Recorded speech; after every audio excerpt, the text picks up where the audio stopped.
porquanto a graça de Deus se manifestou salvadora a todos os homens, educando-nos para que, renegadas a impiedade e as paixões mundanas, vivamos.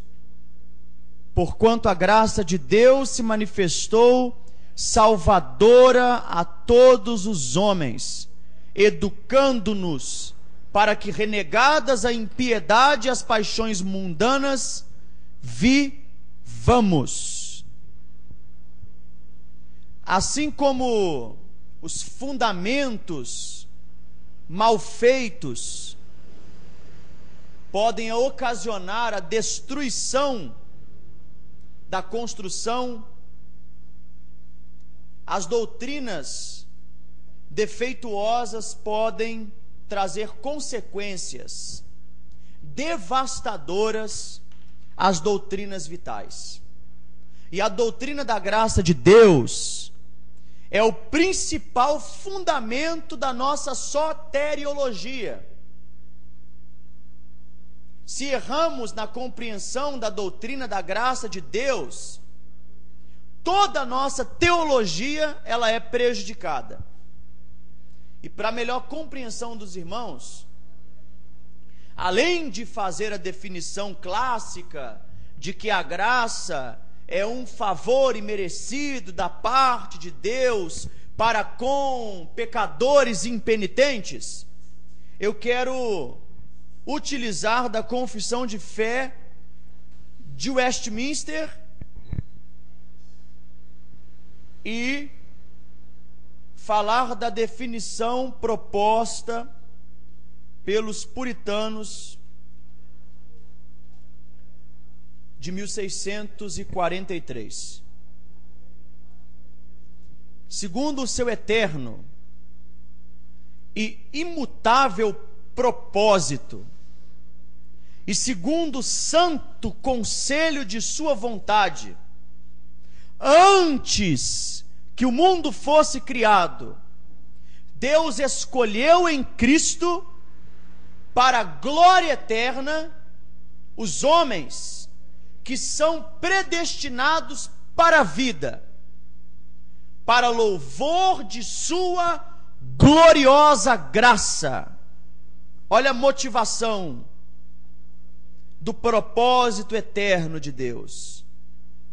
O louvor de sua gloriosa graça. Ele os escolheu de sua mera e livre graça e amor, e não por previsão de fé, ou previsão de boas obras e perseverança nelas, ou de qualquer outra coisa na criatura que a isso o movesse como condição ou causa. Aqui nós temos o ponto final, e eu poderia ampliar: causa da aplicação de sua graça.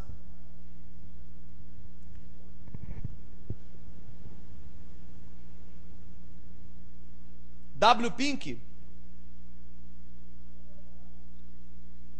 no capítulo do seu livro Os Atributos de Deus, sobre a graça de Deus, ele diz que a graça, ele escreve que essa perfeição do caráter divino só é exercida em favor dos eleitos. Isso deve ficar marcado, gravado no nosso coração. Nem no Velho, nem no Novo Testamento, jamais se menciona a graça de Deus em conexão com a humanidade em geral. Sempre a graça de Deus é exercida em favor daqueles que têm o seu nome escrito no livro da vida do Cordeiro já antes da fundação do mundo. A graça divina é o soberano e salvador favor de Deus, exercido na dádiva de bênçãos a pessoas que não têm em si mesmas mérito nenhum, e pelas quais não se exige delas nenhuma compensação.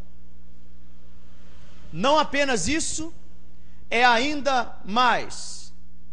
A graça é o favor de Deus demonstrado a pessoas que não só não possuem merecimentos próprios, mas são totalmente merecedoras do inferno. Além de não possuir nenhum mérito que impulsione o coração de Deus a ser gracioso para com eles, eles são merecedores do fogo do inferno.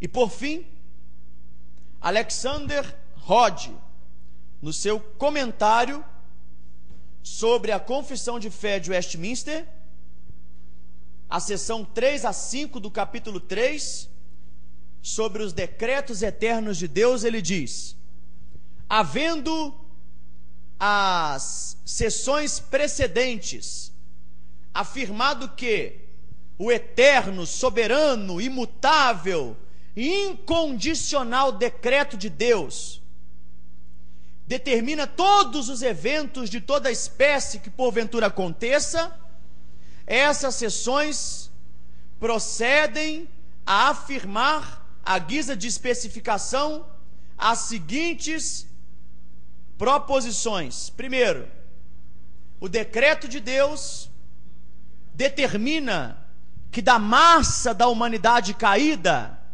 da grande massa, certos indivíduos alcançarão a salvação eterna, e que o resto será deixado para que seja tratado com justiça segundo os seus pecados. Então, não é Deus escolhendo para si um povo para a salvação e determinando a condenação de pessoas santas. Deus não está determinando a condenação de pessoas neutras. Todo homem nascido de mulher está morto, e Deus não está sendo injusto ao deixá-los entregues às suas paixões. Pink escreve aqui no seu livro o seguinte,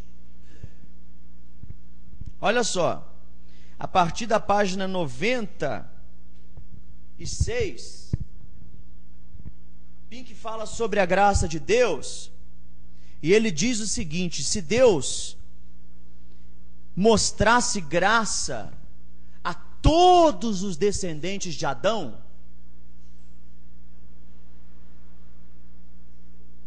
os homens concluiriam que ele, sendo justo, estava compelido a ser misericordioso com toda a humanidade, porque permitiu a queda de toda a humanidade.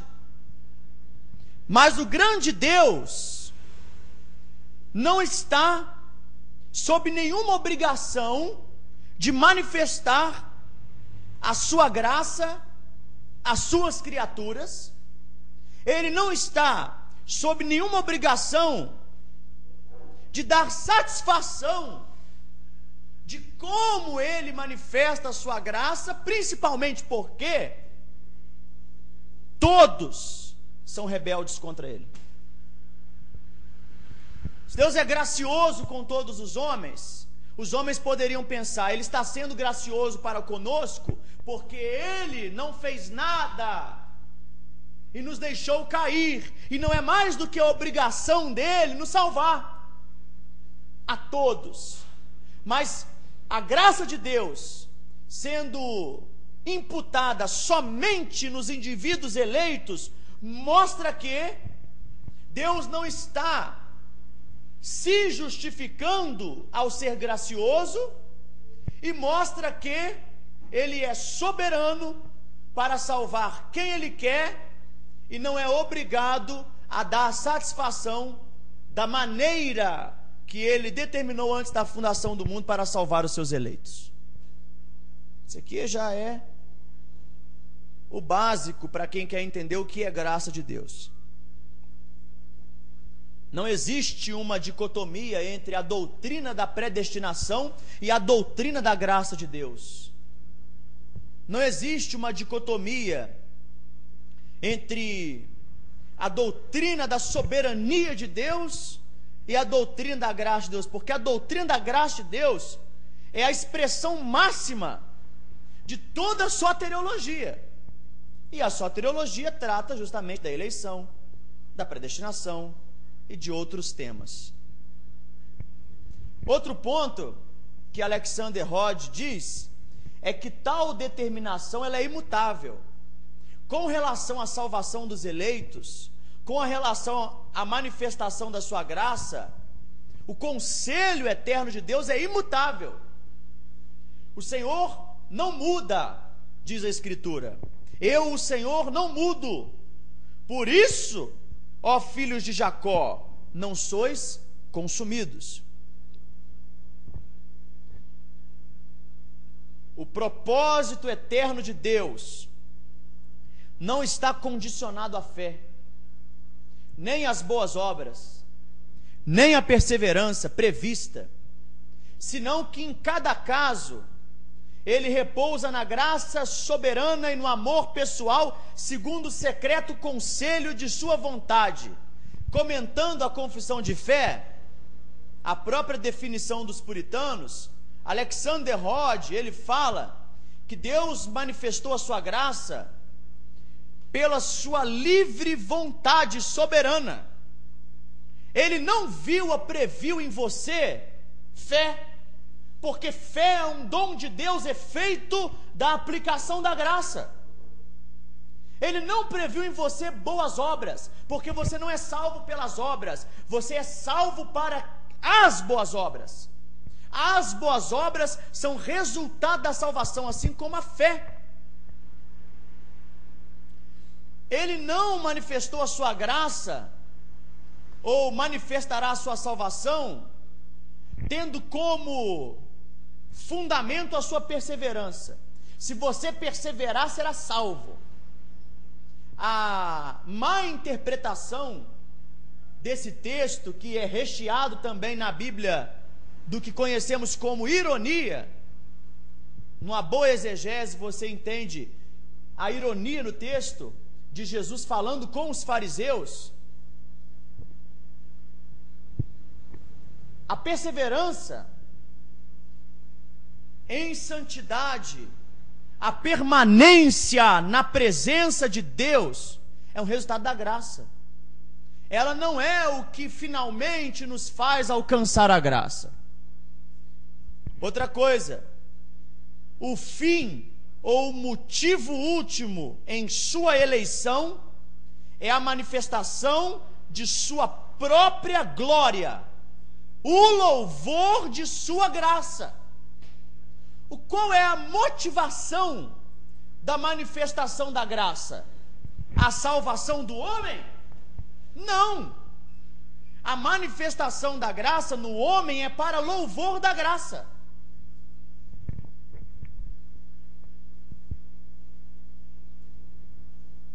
Nós sabemos, através dessas confissões históricas,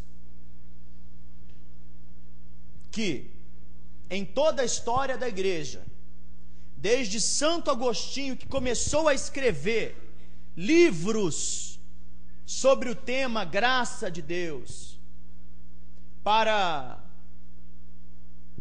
rebater os ensinos de Pelágio e dos discípulos de Pelágio, até os reformadores e até a teologia contemporânea, fundamentalista, ortodoxa e calvinista reformada, todos na história acreditavam, defendiam que a graça de Deus é eterna, que a graça de Deus é soberana, que a graça de Deus é imutável, que a graça de Deus é a causa e o louvor da graça é o fim da nossa salvação. Agora, os socinianos, que foram os primeiros a questionar o ensino sobre a soberania da graça, eles diziam o seguinte: que Deus não é onisciente, Ele não conhece o futuro e muito menos as escolhas humanas, para que Ele possa dizer de antemão quem será salvo. E os adeptos dos socinianos são os da teologia relacional, que hoje são os chamados teístas abertos, ou teísmo aberto, que diz que Deus determinou não saber o futuro das decisões humanas com relação à aceitação da sua graça, para que o homem verdadeiramente tivesse livre arbítrio. Essa confissão de fé nega o Deus da Bíblia, é uma blasfêmia contra o Deus da Bíblia, nega a perfeição de Deus, nega a capacidade de Deus conhecer o futuro, sua onisciência. Então deve ser rejeitada e considerada como anátema. Os arminianos sustentam que Deus previu desde a eternidade quem haveria de se arrepender e crer, e elegeu todos os indivíduos para a vida eterna sobre a confissão de fé e arrependimento, os que ele conheceu de antemão que aceitariam a salvação. Então os arminianos dizem o seguinte: Deus elegeu, determinou todo aquele que crê e se arrepende, e esse crer e arrepender é uma obra do homem. Aí Santo Agostinho, já no começo, contra a Pelágio, ele falou: não, mas o arrependimento é um dom da graça, a fé é um dom da graça. Se todos estamos mortos em nossos delitos e pecados, Deus não pode conhecer um futuro de aceitação de sua graça se a graça não se manifestar em primeiro lugar na vida da pessoa, para que a fé se manifeste através do arrependimento e da aceitação. Então a graça não é uma oferta a ser recebida, graça é a ação de Deus, o novo nascimento, a regeneração, que produz resultados, a fé, o arrependimento. Então a posição calvinista ortodoxa diz que Deus escolheu certos indivíduos para a vida eterna, escolheu os meios e as condições para ela. Como base, ele teve não o homem, mas o seu beneplácito, a sua vontade, o louvor da sua graça. Ele escolheu para a fé e arrependimento, e não por causa da fé e do arrependimento. Ele te escolheu para que você tenha fé. Você tem fé porque Ele te escolheu. Ele te escolheu para que você se arrependa. O Espírito Santo veio ao mundo para produzir arrependimento. Não foi por causa do arrependimento que o Espírito Santo veio ao mundo. Deu para entender? E que Deus escolheu certos indivíduos para a salvação, isso é indiscutível. Em toda a Bíblia, essa doutrina é exposta. Então, haja vista que a opinião sociana e arminiana ensinam diretamente e muitas vezes sorrateiramente, indiretamente, a justificação pelas obras, porque se a graça é agora apenas uma oferta que pode ser rejeitada. E que a operação da graça na vida do indivíduo depende de uma obra realizada pelo indivíduo. Então, ensina-se, mesmo que indiretamente, a justificação pelas obras. Nós entendemos que o arminianismo e o socianismo e qualquer outro tipo de doutrina que fale dessa forma sobre a graça é um ensino herético que deve ser rejeitado pela igreja. Infelizmente, 95% das igrejas evangélicas no Brasil são arminianas, querem unir aquilo que é impossível de ser unido: salvação pela graça mediante a fé e livre-arbítrio.